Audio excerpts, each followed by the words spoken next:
Reksadana adalah salah satu instrumen investasi di pasar modal. Investasi reksadana dapat menjadi pilihan bagi para investor yang belum punya keberanian untuk mengambil resiko besar.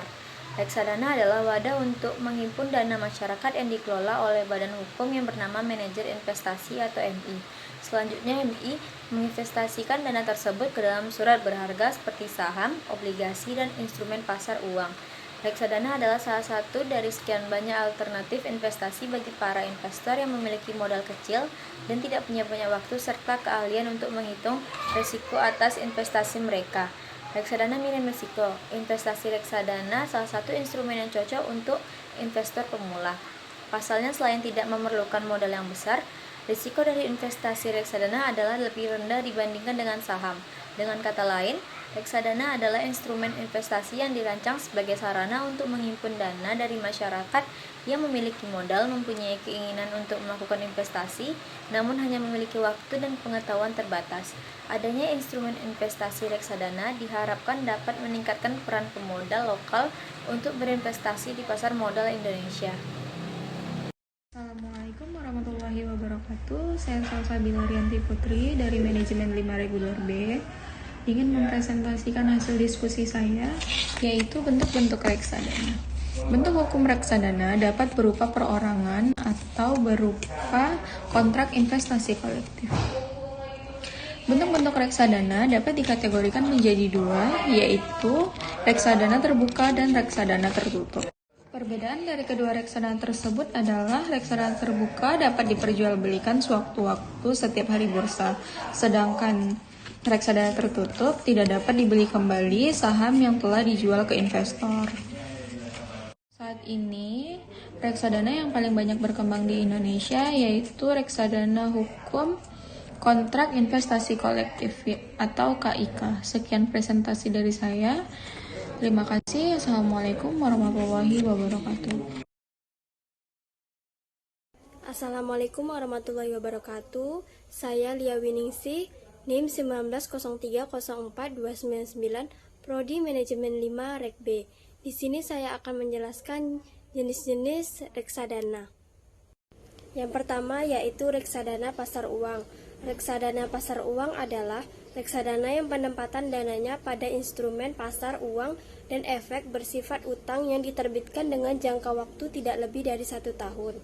Bertujuan untuk menjaga likuiditas dan pemeliharaan modal. Yang kedua yaitu reksadana pendapatan tetap. Reksadana pendapatan tetap adalah jenis reksadana yang penempatan investasi dari aktivitasnya dalam bentuk efek bersifat utang. Mirip dengan reksadana pasar uang, namun reksadana jenis ini memiliki resiko yang relatif lebih besar. Efek surat utang ini di sini contohnya adalah surat utang negara atau SUN dan obligasi sekurang-kurangnya 80%. Tujuannya adalah untuk menghasilkan tingkat pengembalian yang stabil. Yang ketiga yaitu reksadana saham. Reksadana saham adalah jenis reksadana yang memiliki resiko lebih tinggi dari reksadana pasar uang dan reksadana pendapatan tetap. Penempatan investasi saham sekurang-kurangnya 80% dalam bentuk efek bersifat ekuitas. Meski resikonya lebih tinggi, namun imbal hasil dari reksadana saham juga relatif lebih tinggi. Yang keempat yaitu reksadana campuran. Reksadana campuran yaitu penempatan investasi pada reksadana campuran adalah dalam efek bersifat ekuitas dan efek bersifat utang. Dengan kata lain, penempatan investasinya gabung antara saham dengan obligasi. Baiklah, di sini saya akan menjelaskan sedikit mengenai manfaat atau keuntungan investasi reksadana. Yang pertama, dana investasi reksadana dikelola oleh seorang ahli yang berpengalaman di dunia pasar modal, yaitu manajer investasi atau MI. Investasi reksadana terjangkau karena bisa dibeli dengan harga minimal Rp100.000. Risiko investasi reksadana lebih rendah karena diverifikasi investasi oleh MI atau yang kita sebut tadi manajer investasi. Likuiditas terjaga.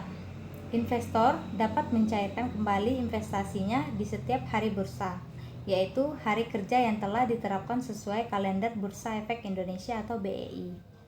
Dan yang terakhir yaitu transparan. Investor dapat mengetahui reksadananya diinvestasikan di aset-aset apa saja. Risiko investasi reksadana. Meskipun tergolong minim, investasi reksadana tetap memiliki risiko. Karena itu, penting bagi para investor untuk membaca dan memahami prospektus dan laporan kinerja dari reksadana tersebut sebelum membeli. Nah, apa saja itu? Pertama, risiko berkurangnya nilai unit karena mengalami fluktuasi. Yang kedua, risiko likuiditas. Jika sebagian besar investor melakukan penjualan kembali atau redemption, maka investor kesulitan menarik dananya. Yang ketiga, jika manajer investasi kurang atau hasil dalam mengelola portofolio, efeknya maka nilai aktiva bersih atau NAV per unit reksadana tersebut juga akan turun nilainya. Yang terakhir, konvestasi, yakni apabila manajer investasi pengelola reksadana adalah tidak melakukan kewajiban sehingga investor bisa kehilangan dananya. Assalamualaikum warahmatullahi wabarakatuh. Perkenalkan, nama saya Diana Sari. Saya akan menjelaskan tentang reksadana syariah. Reksadana syariah adalah instrumen investasi yang memegang prinsip keuangan sesuai dengan kaidah dan prinsip syariah Islam. Manajer investasi akan menempatkan dana dan instrumen keuangan ke berbagai efek dari pasar modal, seperti berupa saham, obligasi, atau efek lainnya dalam bentuk unit penyertaannya. Jenis reksadana ini memiliki tujuan untuk memudahkan investor yang ingin menginvestasikan dananya secara syariah dengan aman dan terpercaya karena sudah diawasi oleh OJK. Cara kerja dari reksadana syariah. Nah, untuk reksadana syariah telah melakukan tahap pembersihan kekayaan dari unsur non-halal yang dilakukan oleh manajer investasi. Investor akan menguasakan atau melakukan akad wakalah bin ujrah. Nah, melalui akad tersebut, investor menguasakan kepada manajer investasi dan bank konstodian untuk mengolah investasinya. Manajer investasi dan bank konstodian akan mendapatkan fee atau uzrah sebagai biaya pengolahan. Nah, untuk resiko dan tingkat pengembalian dari keuntungan reksadananya akan disesuaikan dengan jenis reksadana yang diambil. Assalamualaikum warahmatullahi wabarakatuh. Perkenalkan, nama saya Rizaini. Saya menjelaskan tentang jenis-jenis reksadana syariah. Yang pertama, reksadana syariah pasar uang. Jenis reksadana ini mengalokasikan dana investasi pada instrumen pasar uang syariah berupa berbagai surat berharga yang telah bersih dari unsur non-halal yang memiliki masa jatuh tempo kurang dari 1 tahun. Yang kedua, reksadana syariah pendapatan tetap. Jenis reksadana ini menginvestasikan minimal 80% dari aktiva bersih efek syariah pendapatan tetap. Yang ketiga, reksadana syariah campuran. Jenis reksadana ini memiliki alokasi dana investasi gabungan. Beberapa instrumen efek syariah yang beragam dapat berbentuk saham dan obligasi. Selanjutnya, keuntungan reksadana syariah. Yang pertama, unit penyertaan terjangkau. Seorang investor dapat membeli unit penyertaan mulai dari 10.000 dengan pilihan produk reksadana yang beragam sesuai tujuan investasimu. Yang kedua, diversifikasi investasi. Produk syariah ini merupakan kumpulan berbagai efek atau portofolio sehingga diversifikasi efek dapat menekan resiko penurunan nilai. Yang ketiga, dikelola oleh manajer investasi. Investor tidak perlu memiliki kemampuan analisis pasar modal karena manajer investasi sebagai ahli dalam melakukan analisis pasar modal akan mengelola portofolio reksadana. Yang keempat, hemat biaya dan waktu.